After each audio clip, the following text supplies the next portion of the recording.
Frères et frères, le Christ, bonjour et bienvenue à sa méditation en ce vendredi. Il y a quelques années, durant la grande crise qui a frappé dans les années 2007, il y a une histoire dont je me souviens, d'un monsieur qui avait tout perdu, au point où il avait décidé de se suicider.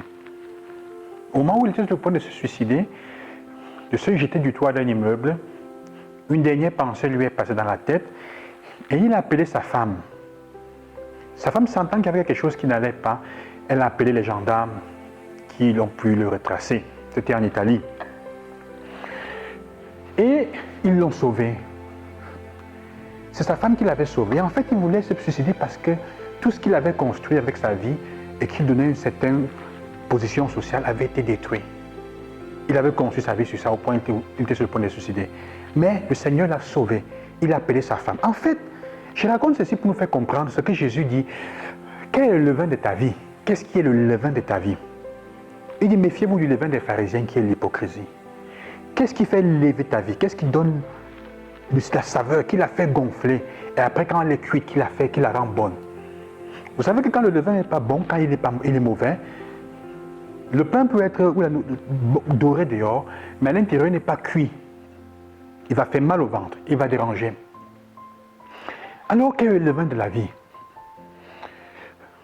C'est ton travail, c'est l'argent que tu cherches, c'est la position sociale, c'est ta famille, ce sont les relations, c'est l'amour. Qu'est-ce qui donne sens? Quelle est la chose pour laquelle tu es prêt à tout donner? Jésus dit, faites attention à l'hypocrisie. Ils construisent leur vie sur l'hypocrisie.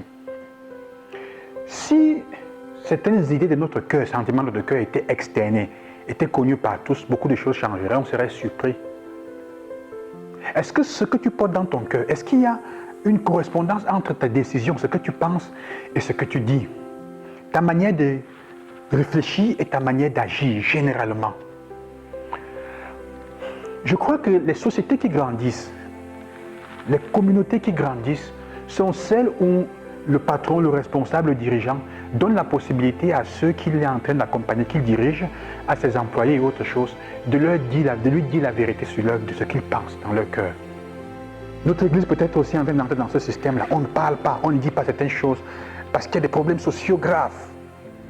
Jésus dit, méfiez-vous de ceux qui tuent, pas de ceux qui peuvent tuer le corps, mais de ceux qui peuvent aussi tuer votre âme. Et pour te tuer ton âme, tu n'as pas besoin de mourir physiquement avant que ton âme meure.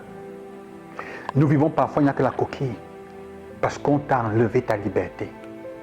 Parce que tu n'es pas capable de dire ce que tu ressens à l'intérieur. Si tu ne donnes pas la possibilité à ceux que tu accompagnes, à ceux que tu diriges, de dire ce qu'ils ressentent vraiment, dans ta famille même, tu domines à l'intérieur, tu vas créer des monstres, des gens qui sont morts, qui suffoquent. Et tôt ou tard, on va s'en aller ou on va détruire tout. Jésus dit, méfiez-vous de mourir, de ceux qui sont capables de tuer l'esprit, de tuer ton intelligence, de tuer ta capacité de créativité dans le travail. Le patron qui ne te laisse pas être créatif, c'est quelqu'un qui est en train de tuer, qui t'envoie dans la géhenne, parce qu'il tue l'esprit, la partie de toi-même qui fait ce que tu es. Tu vois des gens qui font des travaux depuis 15, 20 ans et qui sont tristes à l'intérieur, qui ne sont pas épanouis. Il faut changer. Il faut changer, il faut avoir le courage de changer. Parce que tu es déjà mort à l'intérieur ou morte à l'intérieur et tu ne goûtes même pas la vie. Assois-toi et prends du temps de regarder quel est le levain sur lequel je suis en train de conduire ta vie. Peut-être à l'extérieur c'est bien doré, mais est-ce qu'à l'intérieur vraiment c'est cuit, ça a du goût? Est-ce que quand je m'assois le soir, je suis vraiment content de ce que je suis? C'est ça. Nous vivons un temps où on doit être politiquement correct. On ne peut rien dire, on a peur de parler de certaines choses. Mais est-ce que c'est correct? Jésus dit, méfiez-vous. Il est mieux, parfois peut-être, de vivre librement en exprimant le meilleur de soi-même et peut-être d'être critiqué, parmi mis à l'écart, plutôt que de faire l'être politiquement correct et de mourir à l'intérieur comme on est là. Même dans ton travail, comme je disais, beaucoup de nous font un travail, beaucoup d'entre vous font un travail dans des situations où ils supportent des choses, elles supportent des choses impossibles, des molestations, des humiliations. C'est ça tuer l'esprit de l'autre, c'est ça tuer ce qui est envoyé dans la géhenne. Ce n'est pas seulement le corps, Ça fait plus mal d'être tué à l'intérieur que de te brûler ton corps ou de te blesser. Parfois, c'est mieux de me blesser plutôt que de m'humilier. Combien d'humiliations? Pourquoi on n'a pas le courage d'en parler et de le dire? On va perdre le travail. Si vous ne vous mettez pas ensemble, si on ne se met pas ensemble pour le dénoncer ça, pour le dire, qu'est-ce qui va arriver? Qu'est-ce qui va arriver? Chacun et chacune de nous dans la situation où il a subi certaines oppressions. Jésus dit, méfiez-vous. Mais il dit cela pourquoi? Parce qu'il dit, ta vie vaut bien plus que celle d'un moineau. Tu penses que le Seigneur peut te laisser tomber si tu as la foi? Si nous avions la foi, frères et sœurs, que nous nous mettions ensemble comme chrétiens pour certaines choses, le monde changerait. Mais nous n'y croyons pas. Parce que nous ne croyons pas que Dieu a un plan pour nous et qu'il nous aime comme nous sommes. Ta vie, mon frère et ma soeur, vaut bien plus que celle d'un moineau pour laisser qu'on te traite d'une certaine façon et pour laisser que certaines choses arrivent.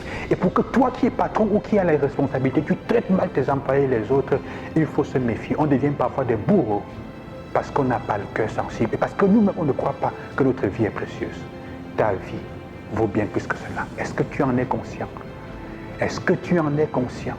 Ne laisse pas qu'on te vole ton esprit, ton cœur, ce qui fait ta spécificité et la bonté de ce que tu es. Choisis quel est le levain de ta vie. Bonne journée, que le Seigneur vous accompagne et qu'il vous bénisse. À demain.